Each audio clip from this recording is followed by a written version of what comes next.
భవిష్యత్తులో జనసేనలో మిగిలేది పవన్ కళ్యాణ్ ఒక్కడేనన్నారు మంత్రి జోగి రమేష్. 2014 ఎన్నికల తర్వాత పవన్ ను ఎలా గెంటేశాడో 2024 తర్వాత కూడా అదే సీన్ రిపీట్ అవుతుందన్నారు. ఎన్నికల్లోపు జనసేన నేతలంతా వైఎస్ఆర్సీపీలో చేరటం ఖాయమని అన్నారు. పార్టీలో ఉంటే ఉండండి పోతే పోండి అన్న మాట తర్వాత రేపు ఎన్నికల నాటికి చంద్రబాబు నాయుడుతో మిగిలేది పవన్ కళ్యాణ్ ఒకడే. జనసేన పార్టీకి సంబంధించిన ఏ ఒక్క నాయకుడు కానీ కార్యకర్త కానీ ఆ పార్టీలో ఉండరు.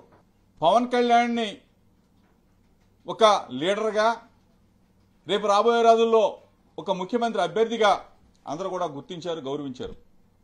కానీ నేను ఆ స్థాయి కాదు. నేను చంద్రబాబు నాయుడికి తాబేదోడుగానే ఉంటాను, చంద్రబాబు నాయుడిని మోస్తాను, చంద్రబాబు నాయుడిని ముఖ్యమంత్రి చేయడం కోసమే పనిచేస్తానని చెప్పేసి స్పష్టంగా ఈ రాష్ట్ర ప్రజలకు చెప్పాడు. తెలంగాణ నుంచి సోనియా గాంధీని లోక్సభకు పోటీ చేయించాలని కాంగ్రెస్ పొలిటికల్ అఫైర్స్ కమిటీ తీర్మానం చేసింది. ఎన్నికల సందర్భంగా ఇచ్చిన 6 గ్యారంటీల్లో ఇప్పటికే 2 గ్యారంటీలను అమలు చేశామని మాజీ మంత్రి షబ్బీర్ అలీ తెలిపారు. గ్రామ సభలు నిర్వహించి అర్హులైన వారికి రేషన్ కార్డులు అందజేస్తామన్నారు. 4000 పెన్షన్ అమలు, విధి విధానాలపై చర్చిస్తున్నామని వెల్లడించారు. దేశంలో కోవిడ్ మహమ్మారి మళ్లీ కలకలం సృష్టిస్తోంది.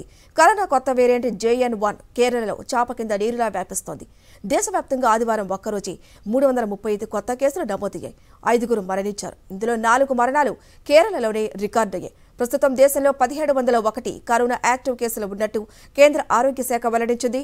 దీంతో కొత్త వేరియంట్ విషయంలో అప్రమత్తంగా ఉండాలని సూచిస్తున్నారు వైద్య నిపుణులు.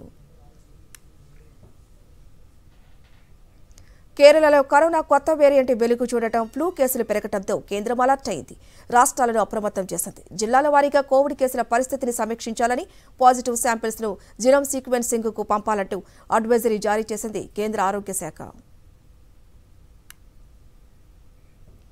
భారీ వర్షాలు తమిళనాడులో బీభత్సం సృష్టిస్తున్నాయి. కుండపోత వానకు జనజీవనం అస్తవ్యస్తంగా మారింది.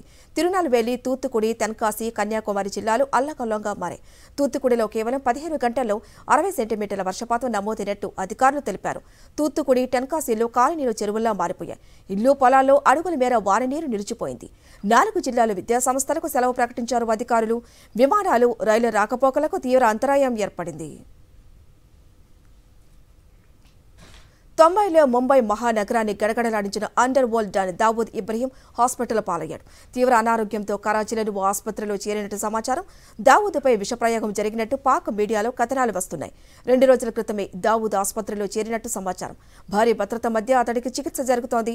హాస్పిటల్లో దావూద్ ఉన్న ఫ్లోర్లోకి వైద్యులు అతడి కుటుంబ సభ్యులను మాత్రమే అనుమతిస్తున్నారని తెలుస్తోంది. ఈ ఘటనకు సంబంధించి దావూద్ బంధువుల దగ్గర నుంచి మరింత సమాచారం సేకరించే ప్రయత్నం చేస్తున్నారు ముంబై పోలీసులు. సౌత్ ఆఫ్రికా పర్యటనలో ఉన్న టీమిండియా వన్డే సిరీస్లో భాగంగా నేడు 2వ మ్యాచ్ ఆడనుంది. సాయంత్రం 4:30 కెబోరా సిటీలోని సెయింట్ జార్జ్ పార్కులో మ్యాచ్ జరగనుంది.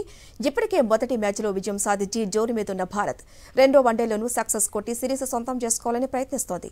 మరోవైపు అనూహ్య రీతిలో స్వల్ప స్కోర్కి ఆలౌట్ అయి సునాయాసంగా ఓటమి పాలైన సఫారీలు 2వ వన్డేలో విజయం సాధించి సిరీస్ సమాన్ చేయాలని భావిస్తున్నారు.